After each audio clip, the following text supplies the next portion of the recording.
Las heridas pueden ser físicas o mentales, pero el crimen deja cicatrices en todo lo que toca. Aunque los factores que lo generan son complejos, este crece cada día como un cáncer que consume a nuestra sociedad.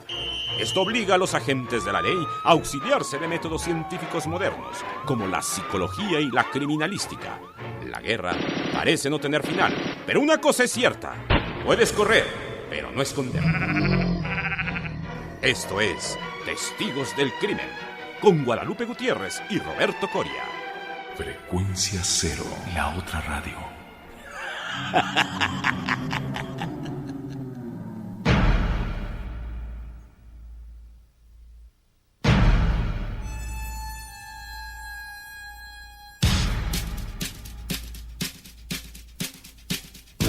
Estados Unidos, 28 de octubre de 1919. La publicación del Acta Bulster, que regula la producción e importación de bebidas alcohólicas, marca el inicio de la era de la prohibición. A lo largo de todo el país, grupos criminales combaten por el control del negocio del alcohol ilegal, el juego y la prostitución, imponiéndose con granadas y ametralladoras. Es la época de los grandes gángsters. En este mundo de violencia y glamour, destaca una figura que se ha erigido como una leyenda en los anales del crimen. Hoy, en Testigos del Crimen, conoceremos la historia de Al Capone. Quedan con ustedes Guadalupe Gutiérrez y Roberto Coria. Frecuencia Cero, la otra radio.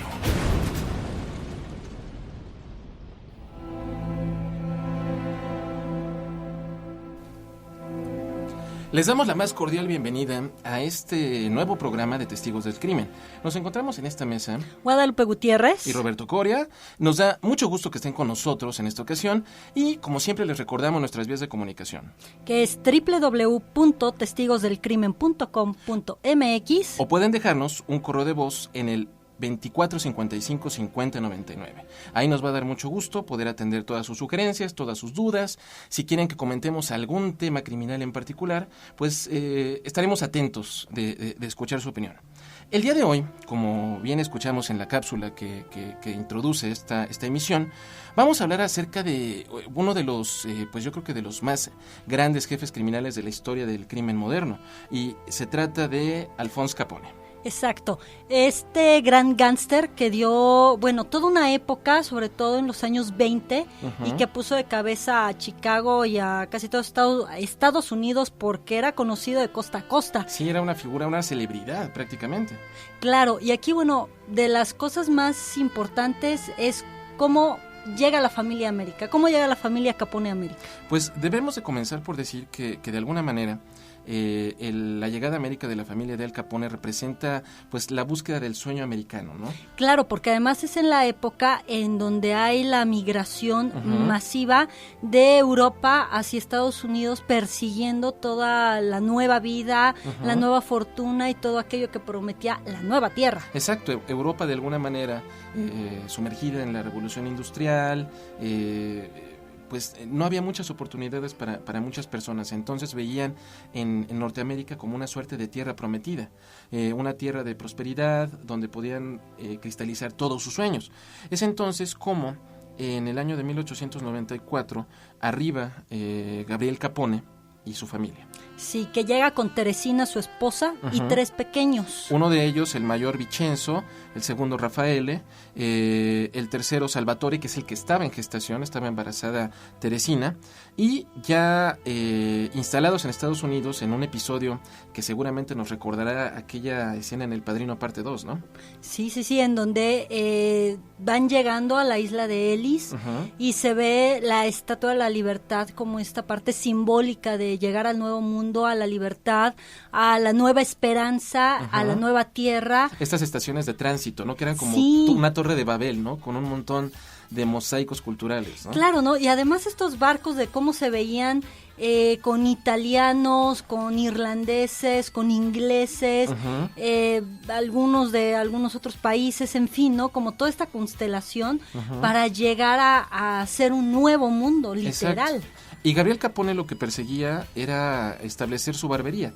Se tiene el recuento de que él era un hombre bien parecido, era una figura prominente y preeminente en su entorno, bondadoso, gentil, íntegro, recto. Era un buen hombre. Era un muy así buen lo hombre. recuerdan. Bueno, así es como parte de los biógrafos lo ponen al papá de Al Capone, ¿no? Ajá. Que era un buen hombre y además alguien sumamente luchador por la vida, porque él llega analfabeta, sin saber leer y escribir, y ya en América aprende a leer, aprende a escribir, empieza trabajando en tiendas de abarrotes, jalando cajas, cosas así para poder mantener a su familia, que en ese momento ya eran 3 más los 2 adultos, bueno, eran bastantes, ¿no?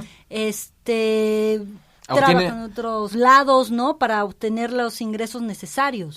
Obtiene su ciudadanía norteamericana en 1906 y es en este momento cuando trabajando con tenacidad pues mantiene a su familia, ¿no?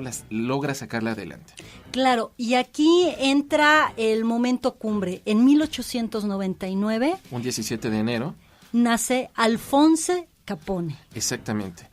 Un chico que es recordado como un niño bondadoso, en una primera etapa, muy arraigado con su familia, ¿no? Sí, para él la familia desde un inicio fue importante. Bueno, que es parte también de las tradiciones italianas, que es la familia como este cuadro importante en donde te va a dar el cuidado, la protección, la manutención, que va a haber por ti en las buenas, en las malas, y los italianos tienen muy arraigado esto, ¿no? Exactamente. Alphonse Capone fue el cuarto de 9 hermanos y ellos se asientan en la zona de Brooklyn, en un barrio italiano. Transcurre su infancia y a la edad de 14 años sucede un incidente bastante curioso. Comienza a mostrar signos de rebeldía. Se dice que la maestra le reclama en algún momento en la escuela.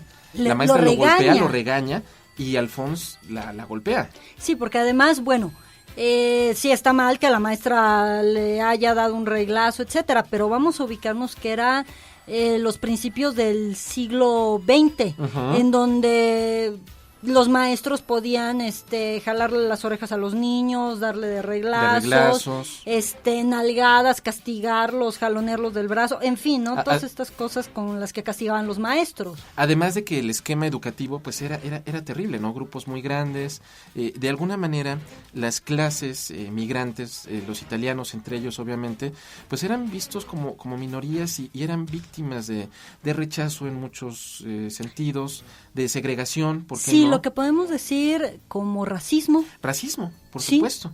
Entonces, estas escuelas destinadas específicamente para las clases migrantes, pues eran centros terribles, ¿no? Donde no había un verdadero esquema educativo y, como dices, la violencia pues era elemento de el esquema formativo y tradicional. Para enseñar. Exactamente. Y es precisamente aquí en Brooklyn como Alphonse comienza pues a recibir la influencia de todo ese mosaico cultural, ¿no? Él, de su vivienda original, emigran a otra zona y conoce a 2 figuras importantes en su vida, su futura esposa May y el gángster Johnny Torrio. Pero de ellos, de su inicio en el mundo criminal, discutiremos después de esta pausa.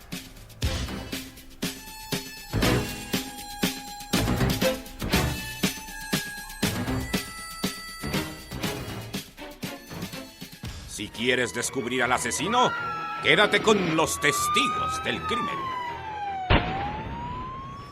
Escucha, ya está en calma. Tu iPod ha vuelto a la normalidad porque le has dado lo que necesitaba. Frecuencia Cero, la otra radio. La primera propuesta formal de producción de contenidos podcast en México. Frecuencia Cero.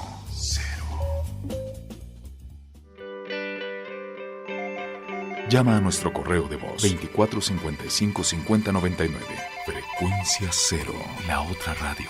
Porque la radio se está quedando sin oyentes. Continúa descubriendo pistas con los testigos del crimen.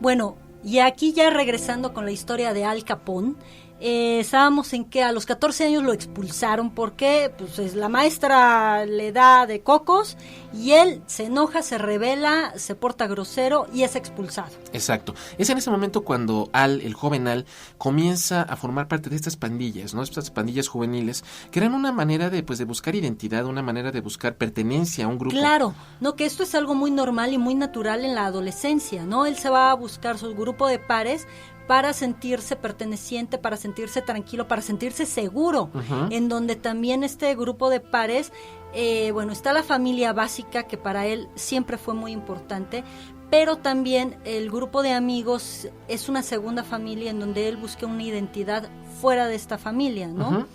Entonces aquí es en donde ya empieza a juntarse con estas banditas y empiezan a hacer como pequeñas maldades que a los 14 años dices, bueno, puede pasar como travesura, pero estos empiezan a subir el tono y es cuando conoce precisamente a este Torrio. Johnny Torrio, un mafioso que era de alguna manera una forma de pionero del crimen organizado.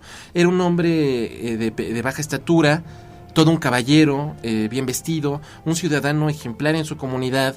El hombre no fumaba, no tomaba, y sin embargo lleva sus actividades criminales como una suerte de organización industrial, una suerte de empresa. Claro, él era una persona muy meticulosa y muy ordenada, entonces le da toda esta parte empresarial al crimen, completamente organizado, desde casi el director y presidente hasta el más de abajo, que era el mensajero. Con finanzas perfectamente estructuradas, con empresas que resultan fachadas, prestanombres. Él obviamente siempre se mantiene al margen de todo esto, logra conservar de alguna manera sus actividades con una fachada de legalidad. Y él se convierte en una suerte de tutor para Al Capone. Él le dice, mantén siempre tus negocios aparte de tu vida privada. Que es una de las principales recomendaciones y que este Capone a futuro, como lo veremos, lo tiene siempre muy presente. Exactamente. Lo vive con su familia y además, bueno, aquí Torrio figura como un ejemplo a seguir. Al Capone lo toma como una figura de identificación porque él está muy chavito, está adolescente y bueno, está la imagen buena de su papá, luchador, empresario en el sentido de que es emprendedor, ¿no? Y está la otra imagen del empresario como Torrio, pero hacia otro sentido, hacia otro camino, y es esta parte identificatoria en donde Al Capone sigue sus pasos. Efectivamente. En la cara opuesta a Johnny Torrio, tenemos también a otra figura importante en la formación de Capone, que es Frankie Yale, un mafioso originario de Italia, que es un sujeto violento y agresivo, que mantiene actividades ilícitas y el control de sus negocios mediante la fuerza. Se dice que por intercesión de Torrio, Frankie Yale contrata a Al Capone como cantinero en uno de sus negocios, y en un episodio, cuando Al tenía 18 años, que le lanza un piropo muy subido de tono a la novia de otro miembro criminal, se enoja y le hace a Al la cortada famosa en el rostro, en la mejilla, que le vale el mote. Lo determina como cara cortada. De Scarface Capone. A los 19 años el hombre conoce a una chica irlandesa llamada May Coughlin, quien tiene 2 años más que él, tiene 21 años, y se casan después de que ha nacido su primer hijo, Albert Francis Capone. Sí, pero hemos de mencionar algo importante porque la familia de May no le simpatiza mucho el joven Capone. No era muy bien visto que hubiera esta mezcla interracial, ¿no? Un italiano y una irlandesa. Una irlandesa. Era algo así como pues muy raro, muy extraño y que no era muy aprobado en esta época. Estamos hablando hacia los años 20. Exacto. ¿No? Y es en este momento Capone, con el nacimiento de su hijo, pues ve la búsqueda de una senda pues apacible, tranquila, de bien. Emigra a Baltimore, donde trabaja como contador en una empresa constructora, mantiene el camino recto. Se porta bien, ¿no? Sí. Tiene esta parte, fíjate que aquí es en donde se retoma precisamente la imagen del padre, emprendedor, luchador, porque bueno, el papá sale de Italia para llegar a Estados Unidos, hacer una nueva vida y poder cumplir el sueño americano. Exacto. ¿No? Y Al Capone, cuando nace su hijo, se muda de ciudad, trata de dejar su vida pasada atrás y convertirse en hombre de bien, así como era su papá. Esta otra figura de identificación tan importante para él. Y el 14 de noviembre de 1920, a la edad de 44 años, muere el padre. Y con él muere la figura de autoridad, lo que le deja a Al, pues, el campo libre para poder dar rienda suelta a todos estos instintos reprimidos. Claro, y es aquí cuando, ya sintiéndose tranquilo, fuera del ojo vigilante del padre, decide volver a recuperar a sus viejas amistades, como Torrio. Exactamente. Torrio, quien se ha mudado a Chicago y está llevando exitosamente su negocio criminal, le hace una cordial invitación a Alphonse para que se una a la familia. Y del ascenso al poder de Capone hablaremos después de esta pausa.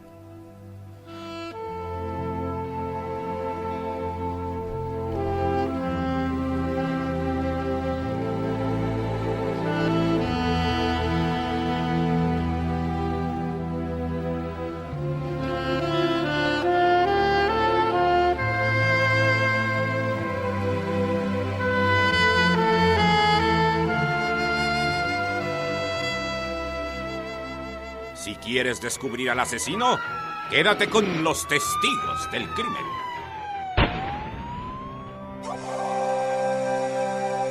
Si de pronto piensas que la vida se convierte en un laberinto, atrévete a fortalecer tus relaciones. noviazgo, pareja, matrimonio, comunicación, familia, desarrollo hijos y educación. Porque la familia es el sustento de la pertenencia y seguridad. Acércate a Formación Integral de la Familia en el 5295-2228. Juntos encontraremos las herramientas que necesitas para llegar a la solución.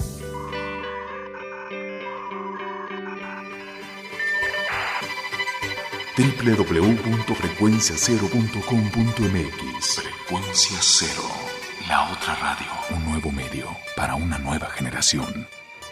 Continúa descubriendo pistas con los testigos del crimen.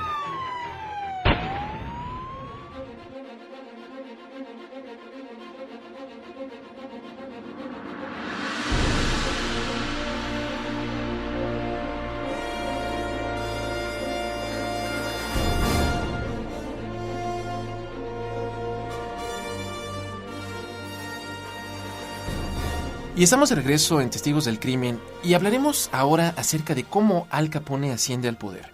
Pues resulta que Torrio es una figura ya muy importante en el mundo criminal de Chicago. Es como que el mafioso más sobresaliente.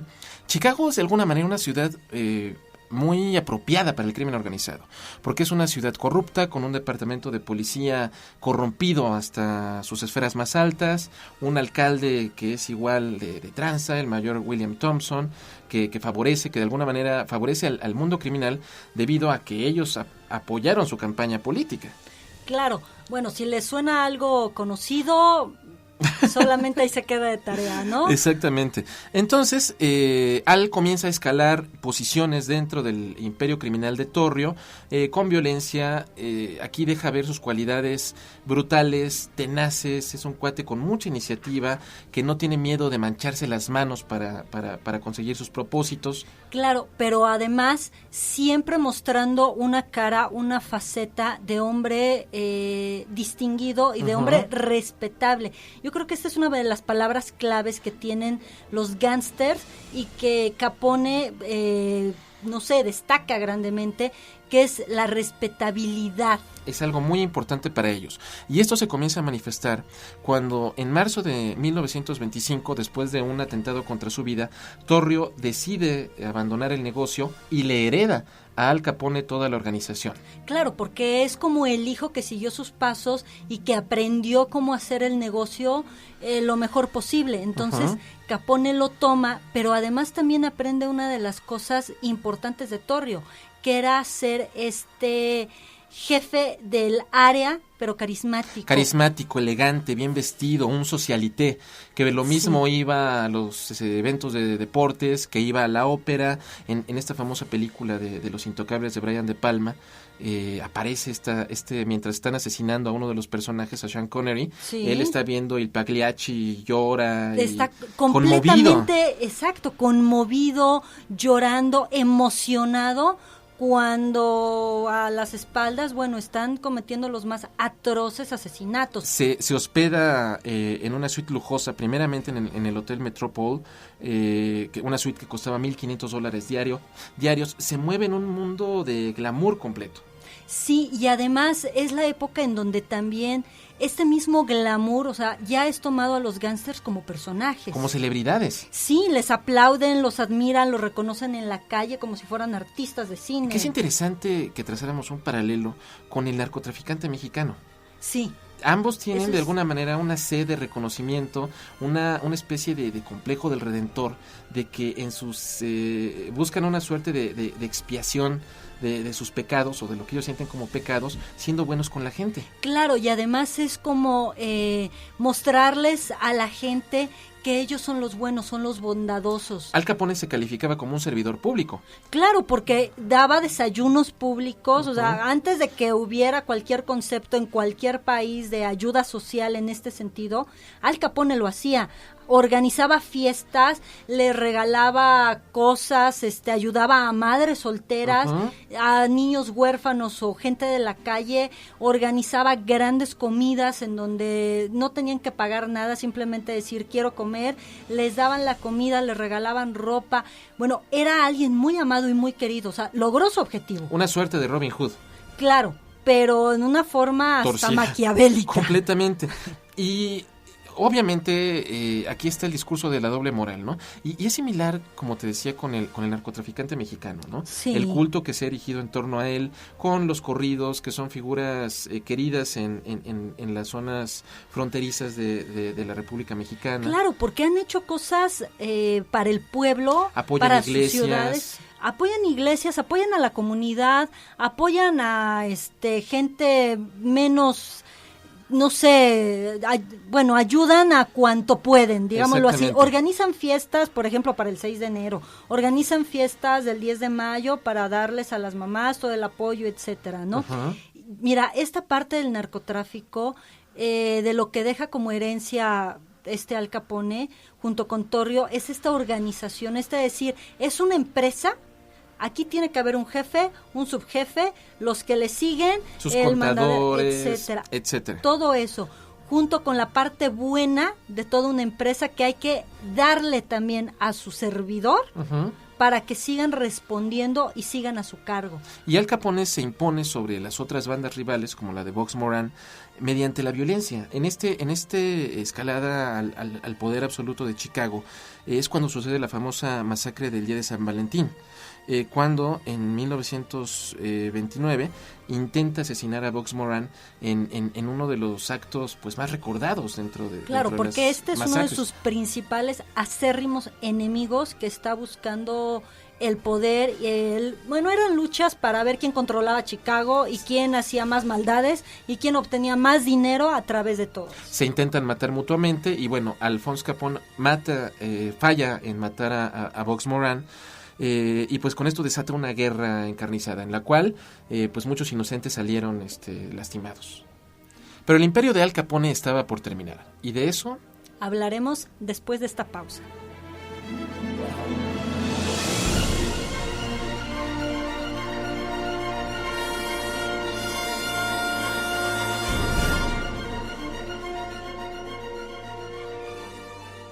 Si quieres descubrir al asesino, quédate con los testigos del crimen. Escucha, ya está en calma. Tu iPod ha vuelto a la normalidad porque le has dado lo que necesitaba. Frecuencia Cero, la otra radio. La primera propuesta formal de producción de contenidos podcast en México. Frecuencia Cero.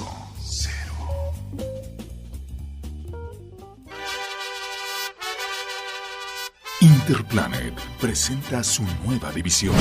Frecuencia Cero, la otra radio. La primera propuesta formal de producción de contenidos podcast en México. Frecuencia Cero, la otra radio. Porque la radio se está quedando sin oyentes.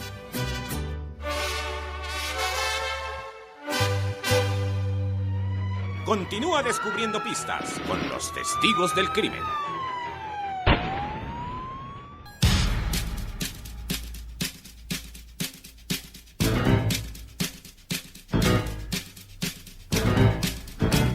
Regresamos a Testigos del Crimen, y el año de 1927 marca el inicio del fin del imperio criminal de Al Capone, un imperio criminal que se sustentaba en el alcohol ilegal, en el contrabando de bebidas alcohólicas, en la prostitución y en el juego. Y sucede cuando el gobierno federal, preocupado por las actividades ilícitas de este criminal, decide asignar a un agente del FBI que estaba adscrito al IRS, al Departamento del Tesoro de Estados Unidos, para que vaya a Chicago y que ponga por fin alto al imperio de Capone. Claro, y además pueda empezar a limpiar de corrupción la policía de Chicago, que bueno, estaba hasta el tope, ¿no? Y se trata nada más ni nada menos que del famoso Eliot Ness, un hombre íntegro, recto, ejemplar, luchador del crimen, que reúne a un grupo de policías de élite, policías incorruptibles, la mayor parte de ellos solteros, para que no poner en riesgo a sus familias, y es como forma un grupo que va a ser bautizado por la prensa como los Intocables. Durante varios años, a partir de este momento, Eliot Ness va a librar una guerra frontal contra el imperio de Al Capone. Va a cerrar cervecerías, va a confiscar cargamentos de licor ilegal, va a arrestar a muchos de sus hombres importantes, va a sacudir completamente a Capone. Claro, y Eliot Ness logra lo que nadie había hecho antes: alterar a Al Capone al grado de perder los estribos, de tener arranques, enojos, de querer asesinar a Ness, lo cual lo intentó varias veces, sin ningún éxito obviamente. Intentó comprarlo, intentó comprar a los Intocables, intentó N formas de destruirlos porque él se sentía completamente amenazado, porque obviamente lo que querían es quitarle el poder, aquella parte en donde él ya estaba cumpliendo el sueño americano y en donde él no quería soltar, obviamente, tanto glamour, tanto poder, tanta gloria. Esa posición que había logrado. Claro, en donde se aprecia claramente el narcisismo de Al Capone de una forma completamente negativa. Pues después de una investigación tremenda, finalmente es llevado a juicio. Es acusado por la violación del Acta Volstead, esta famosa ley de la prohibición que, como escuchábamos en la cápsula inicial, regulaba y prohibía la producción y el comercio de bebidas alcohólicas, cuestión que es algo completamente, una de las leyes más absurdas que claro, porque que además ponían, ¿qué es lo que más se te antoja? Lo que se te prohíbe. Claro, lo prohibido siempre es lo más deseado. Entonces, obviamente, es imposible frenar el impulso de las personas por beber alcohol. Claro, y además, bueno, como una parte social, el manejo del alcohol en esta alta sociedad o en media, etcétera, bueno, es algo completamente normal. Creyeron absurdamente que bajo un tono moral, pero moral en el sentido exacerbado, mal llevado, mal manejado, era esta prohibición. Y bueno, Al Capone junto con muchas otras personas se aprovechó de esto para hacer unas grandes fortunas y grandes dominios de gente, de lazos de poder, en fin, ¿no? Se dice que entre 1925 y 1930 sus operaciones excedieron los 100 millones de dólares. Imagínate, de la época que estamos hablando y hablar de 100 millones de dólares. Es impresionante. Pero bueno, finalmente Capone es encontrado culpable de varios de los cargos por evasión de impuestos, por no declarar dinero a Hacienda. Es encontrado también culpable de violar el Acta Volstead y es sentenciado a 10 años en una prisión federal. Es internado en 1932 en el penal de Atlanta, donde pues el tipo continúa a distancia gobernando su organización criminal. Sí, no, aquí daba órdenes, lo trataban como rey, porque además lo consideraban una figura, una gran celebridad de su época, y tanto los reos como los que estaban vigilando y los custodios lo trataban a cuerpo de rey. Sin embargo, se le acabó la fiesta cuando en 1934 es internado en la prisión de máxima seguridad de Alcatraz, donde pues va a comenzar a manifestarse esta enfermedad terrible que es la sífilis. Claro, aquí le dan un gran golpe a su narcisismo cuando lo empiezan a tratar llega como cualquier persona, en donde solamente tiene un nombre, un apellido, lo metieron y no importaba todo lo que había hecho en cuestión de lo destacado aparentemente de su vida, que era ser el gángster número 1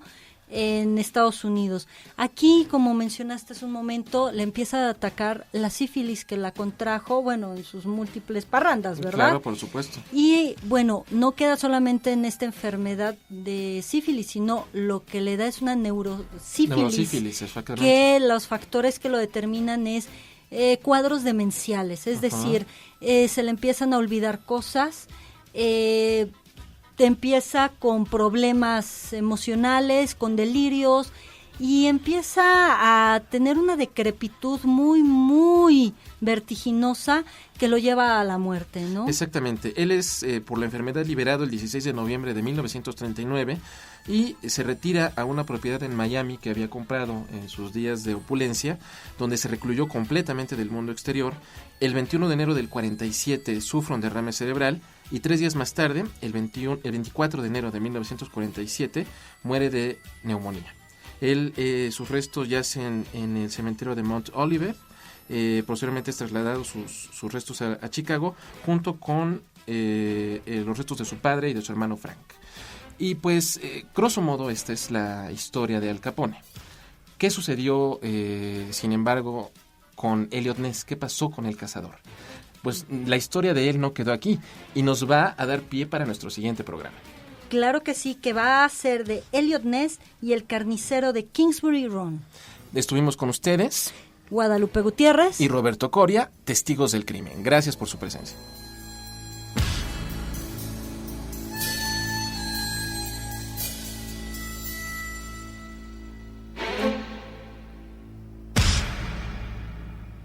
Esto fue Testigos del Crimen con Guadalupe Gutiérrez y Roberto Coria.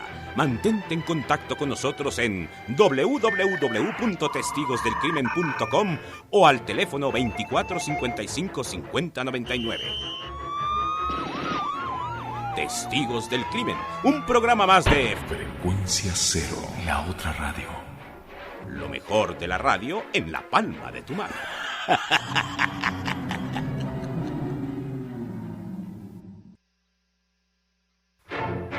Las heridas pueden ser físicas o mentales, pero el crimen deja cicatrices en todo lo que toca. Aunque los factores que lo generan son complejos, este crece cada día como un cáncer que consume a nuestra sociedad. Esto obliga a los agentes de la ley a auxiliarse de métodos científicos modernos, como la psicología y la criminalística. La guerra parece no tener final, pero una cosa es cierta: puedes correr, pero no esconder. Esto es Testigos del Crimen, con Guadalupe Gutiérrez y Roberto Coria. Frecuencia Cero, la otra radio.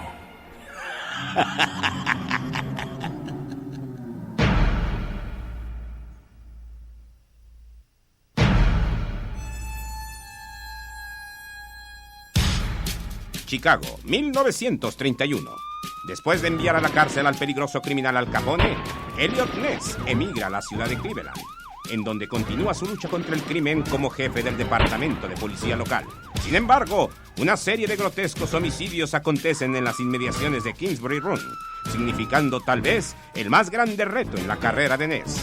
Hoy, en Testigos del Crimen, el caso del carnicero de Kingsbury Run. Quedan con ustedes Guadalupe Gutiérrez y Roberto Coria. Frecuencia Cero, la otra radio.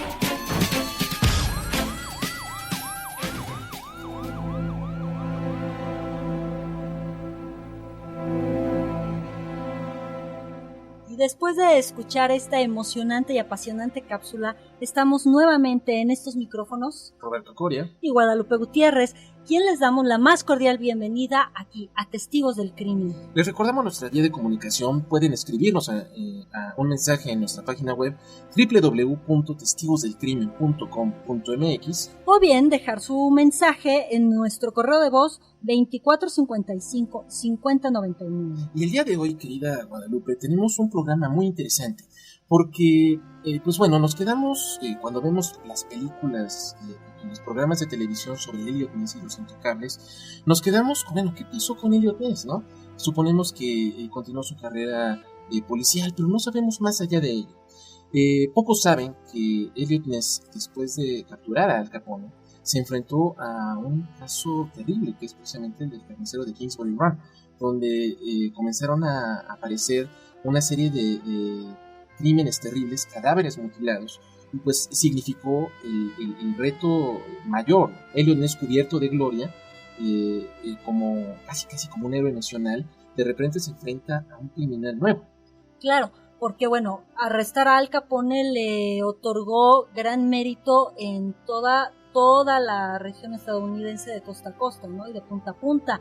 Y entonces, como él ya había limpiado, digámoslo de alguna forma, la ciudad de Chicago de tanta corrupción, de tanta maldad, de los delitos, etcétera, bueno, lo llaman a Cleveland, en donde, bueno, no estaba igual que Chicago. No cantaban tan mal las rancheras. Pero, exactamente, ahí Ajá. habían cosas también bastante turbias, en donde, bueno, la corrupción igual se daba en altas esferas, se daba también a la altura de la policía, etcétera. Entonces, lo llaman a él para que los apoye, para que los ayude, para que empiece a limpiar la ciudad.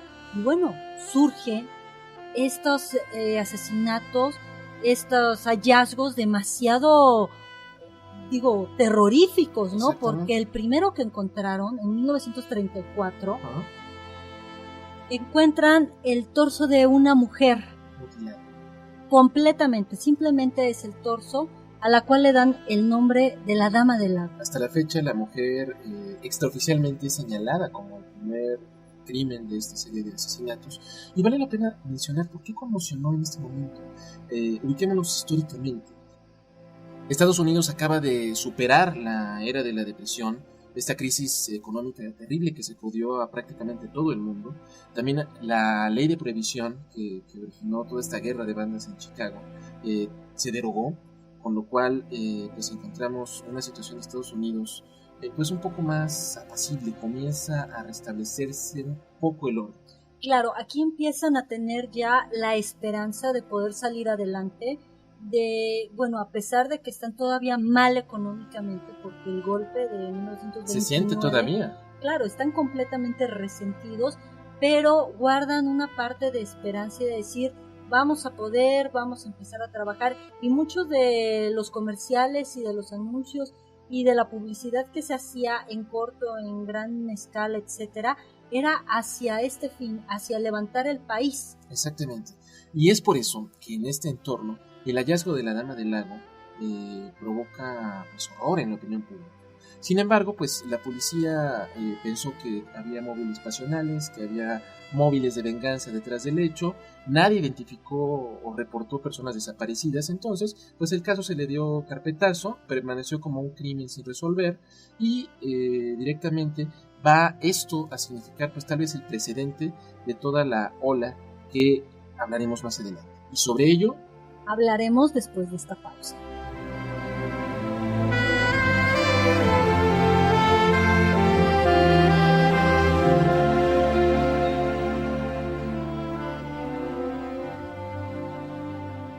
Si quieres descubrir al asesino, quédate con los testigos del crimen.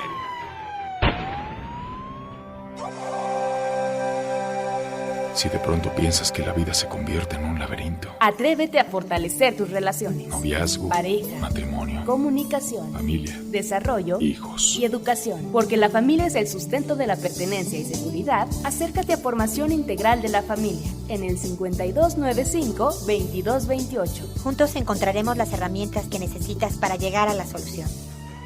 Continúa descubriendo pistas con los testigos del crimen.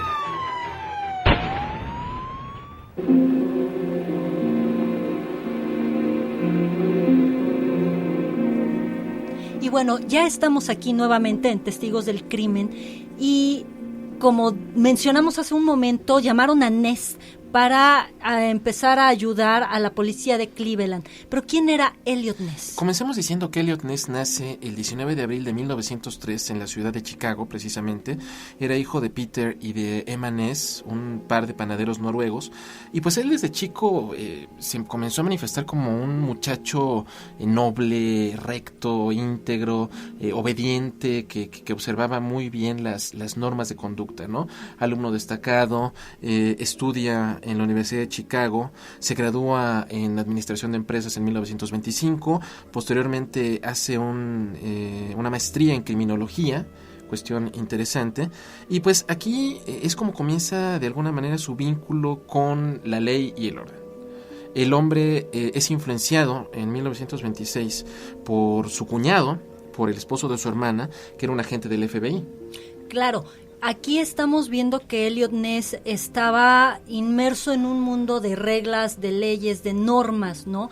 Y esto es algo que lo caracteriza y es algo sumamente representativo en cuestión de su vida futura dentro de Los Intocables, en hacerle frente al crimen, a las prohibiciones, a lo ilegal, a todas estas cosas que para él son sumamente importantes. Digámoslo así, desde términos psicológicos, diríamos que Eliot Ness se maneja con un super yo muy, muy rígido. ¿Qué quiere decir esto? Super yo está manejado como una instancia psíquica. Esto es un nombre que se le da para ubicar.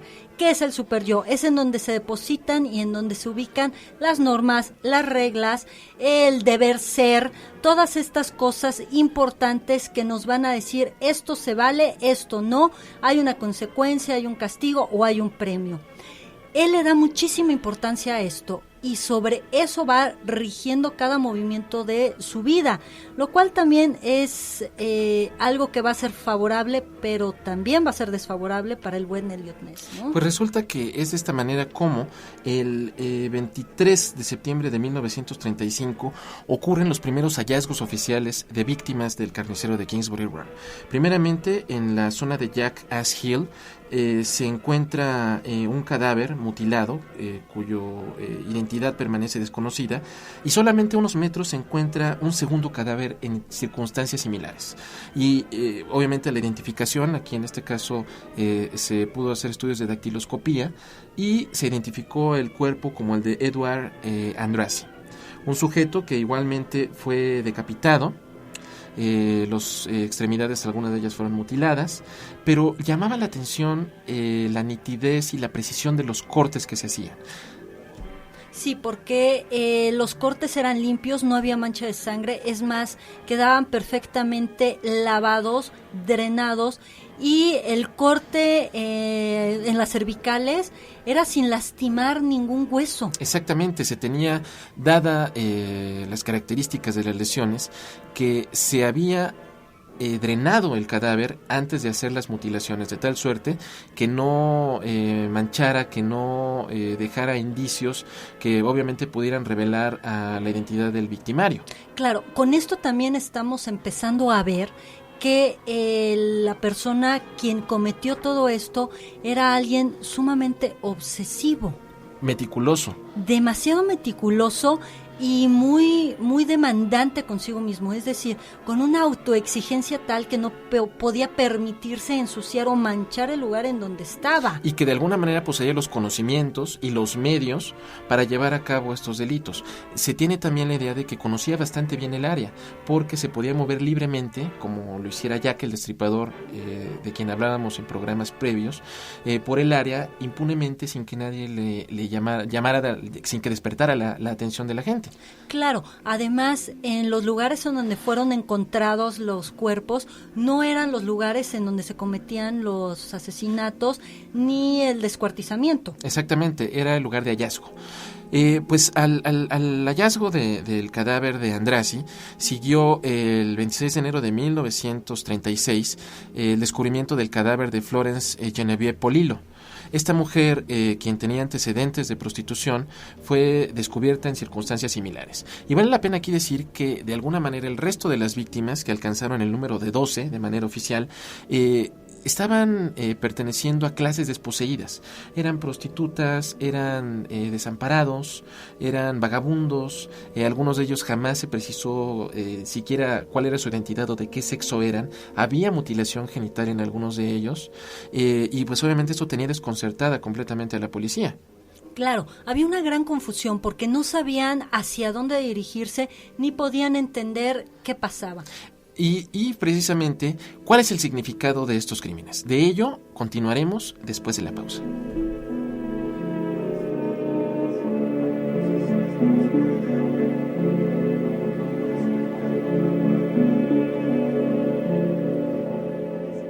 Si quieres descubrir al asesino, Quédate con los testigos del crimen. Para usted, amigo exigente, acostumbrado a la alta fidelidad y los buenos programas de radio, Frecuencia Cero le ofrece la solución que buscaba. Frecuencia Cero, la otra radio. Donde usted y su familia en todo momento podrán escuchar sus programas favoritos en cualquier reproductor de MP3. ¡Oye, hijo, ya deje ese aparato! ¡Suéltalo! Escúchelos ya, en el automóvil, hogar u oficina, incluso en un día de campo. Ya lo sabe, podcast La Otra Radio. Encuéntrelos en frecuenciacero.com.mx. ¡Hijo, ven acá, que te estoy hablando! ¡Apágale ese aparato! ¡Ven acá, pequeño demonio! Continúa descubriendo pistas con los testigos del crimen.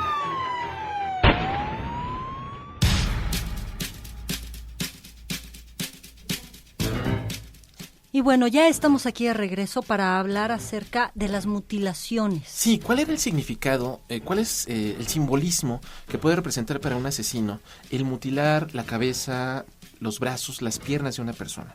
Bueno, encontraban solo el tronco. Ajá. Quitaba las piernas, lo cual significa esta parte en donde se queda uno sin soporte. Las piernas son lo que sostiene el resto del cuerpo, lo que nos da también fortaleza, ¿sí? Para levantarse, caminar. Digo, estas frases, ¿no? De levántate y sigue, ¿no? Es porque algo te está sosteniendo para continuar. También esta parte de los brazos. Digo, ¿para qué nos sirven los brazos? Para abrazar, para tocar. Claro, para sentir también el cuidado, la protección, ¿no? Decir, mientras estés en estos brazos vas a estar bien. ¿Qué nos puede remitir esto al asesino de Kingsbury?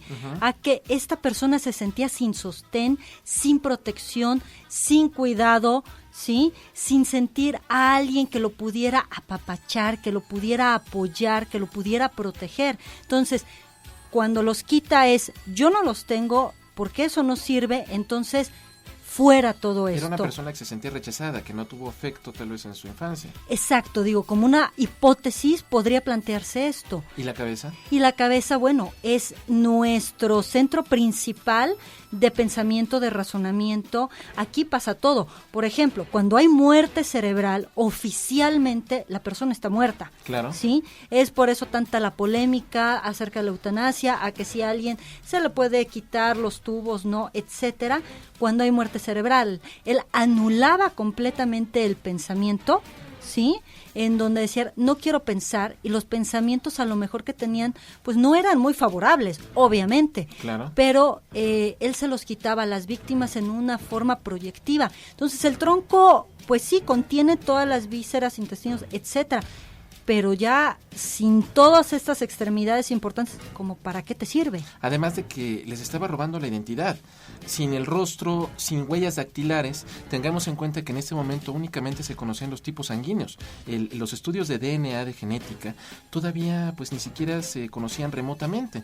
Entonces pues obviamente con el doble significado de que hacía más difícil a las autoridades la identificación de los cadáveres y obviamente evitaban cualquier posible vínculo con la identidad del sospechoso. Claro, y también había mutilación genital. Eso es interesante también. Claro, porque esto lo que estaba haciendo era mutilar la sexualidad, lo que nos habla de una falla en la identidad sexual, porque se hablaría de alguien bisexual como gusto o preferencia, en el sentido que escogía a hombres o mujeres indistintamente. Contrariamente a Jack el Destripador, que elegía exclusivamente mujeres. Claro. Es interesante. Y sin embargo, pues obviamente la policía estaba completamente desconcertada. No sabían qué hacer. Obviamente Elliot Ness, acostumbrado a estos métodos donde llegaba haciendo redadas espectaculares, donde llegaba disparando escopetas al aire, donde tumbaba puertas, donde llegaba con hachas a romper barriles de cerveza, pues obviamente estos métodos eran inoperantes para un caso como este. Claro, eran poco funcionales, ¿no? Él llegaba a lo que sabía y a como creía que iba a encontrar, así como todo lo que hizo con Al Capone y los otros gángsters, pero aquí era completamente inoperante en el sentido que tenía que ser más sutil, y Eliot Ness no lo era. No lo era un hombre más bien de acción frontal. Se tiene documentado también que en algún momento, frustrado por el avance en el número de víctimas a lo largo de esta ola de crímenes de 3 años, hizo una redada en las zonas marginadas de la ciudad. Arrestó vagabundos, interrogó a desamparados y finalmente ordenó que se quemara toda esta comunidad improvisada hecha con cajas de cartón y con láminas, algo que pues le valió la crítica severa de la opinión pública. Él tenía toda la presión política, social sobre los hombros porque no era capaz de capturar al carnicero de Kingsbury Run. No se me hace muy diferente el escenario a los crímenes de asesinos del asesino de la tercera edad del cual hablamos recientemente. Y pues bien, ¿quiénes eran los sospechosos de haber cometido estos delitos? Bueno, uno fue de los más interesantes, fue un médico que era Francis Sweeney. Uh-huh. Este era, un médico de familia irlandesa, uh-huh, el cual tuvo una infancia muy, muy accidentada, en el sentido que tuvo un papá bastante malo, con antecedentes de alcoholismo. Uh-huh. La mamá muere cuando él tenía 9 años. Uh-huh. Fue muy desprovisto de cariño, de afecto, de apoyo, muy poco empático. Sin embargo, él a lo que se dedica es a la medicina, uh-huh, como una forma de compensar el poco apoyo y la poca ayuda que tuvo en la infancia, y que él trataba de proporcionarla, pero en realidad siempre fue un médico gris, bastante mediocre. Exactamente, y aunque hubieron algunos otros sospechosos, él recurrentemente salía en la investigación como uno de los sospechosos más notorios. ¿Qué pasó? ¿Cuál fue el desenlace de esta historia? ¿Realmente Francis Sweeney fue el asesino de Kingsbury Run? De ello, ¿qué te parece si platicamos? Después de esta pausa.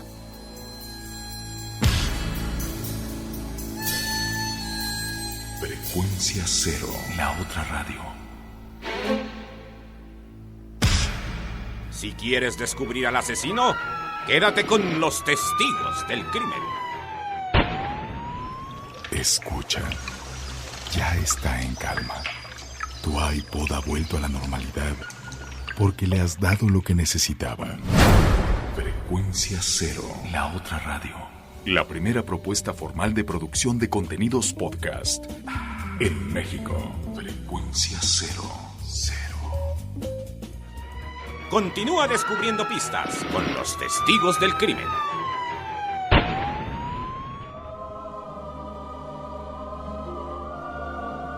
Y ya estamos de regreso en Testigos del Crimen y llegaremos a la conclusión acerca del caso del asesino de Kingsbury Run.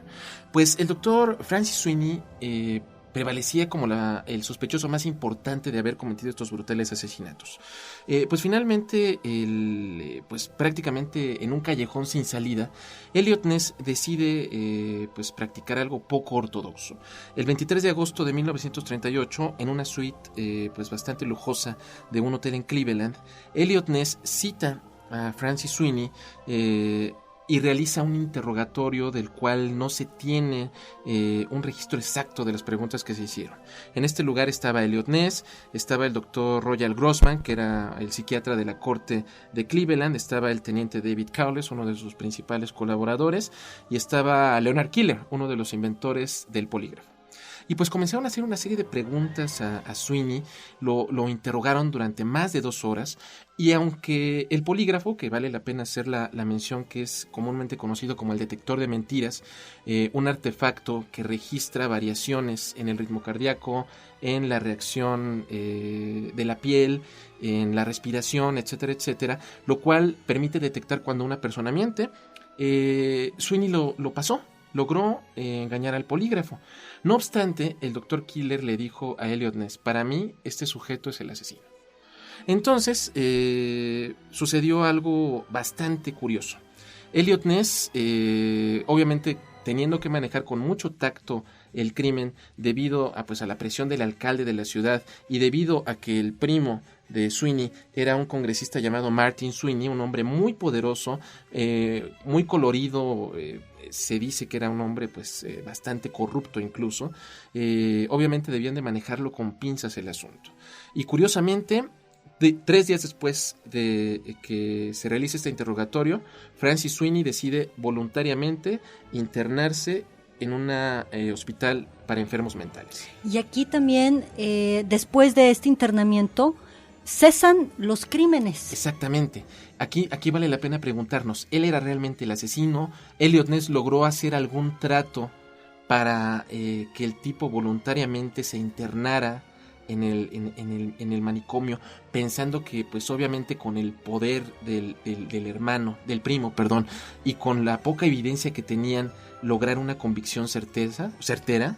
Bueno, en realidad eso no se sabe a ciencia cierta, porque también la manipulación que se hizo de la evidencia, de la poca que había y con los métodos que tenían en ese momento, se fue tergiversando, se fue perdiendo, se fue cambiando, de tal manera que quedara lo más limpio Francis Sweeney, pero en realidad no se sabe, y Elliot Ness siempre se quedó como con esa piedrita en el zapato de no haber resuelto de una manera contundente, así como lo hizo con Al Capone, este mismo caso de Kingsbury Run. Significó un fracaso para él y de alguna manera aquí inicia su declive.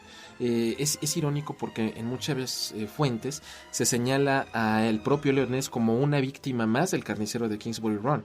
Sí. Es una víctima más. El hombre, su carrera pues queda prácticamente desmoronada, se retira posteriormente a la iniciativa privada, intenta lanzarse como candidato político a alcalde de Cleveland, pierde la elección, pues es un golpe terrible para él y pues finalmente termina sus días en su casa y muere de un paro cardíaco. Sí, muere tranquilamente, digámoslo así, después de un paro cardíaco, pero una de las cosas interesantes es que nunca lo hirieron de gravedad ni en sus ataques frontales contra los gángsters y todo esto. Muere tranquilamente en su casa, tuvo solamente una hija y fue todo lo que hizo, pero siempre tuvo la sombra del asesino de Kingsbury Run. Y sin embargo, Elliot Ness es bien recordado gracias a los programas de televisión